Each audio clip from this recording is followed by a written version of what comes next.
श्री स्वामी समर्थ. सकाळी लवकर उठले होते, यांचा डबा होता त्यामुळे सगळं आवरत होते.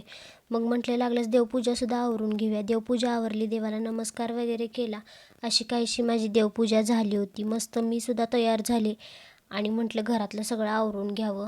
मग ह्यांचं आवरलं होतं, लागलं चहा वगैरे घ्यायला बसले आणि यांचा डबासुद्धा पॅक करून दिला होता.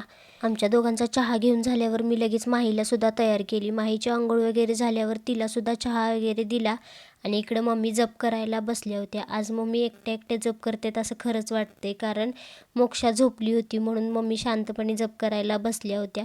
इकडे माही शाळेलासुद्धा चालली होती. माहीला बाय बाय करून मोक्षा उठली, तोपर्यंत मोक्षाला आंघोळ वगैरे घालून घेतली आणि मोक्षाचं कायमचं हे चालू झाले की माही शाळेला गेली की हिचं रडायचं चालू झाले, मला आईकडे जायचं आहे. मग हिला तयार केलं आणि हिला आईच्या घरी पाठवलं.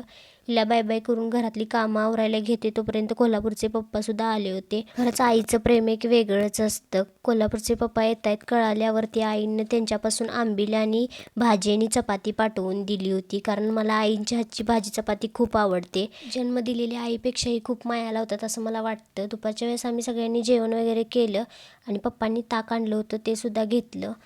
तर असा गेला माझा आजचा दिवस. Bye bye.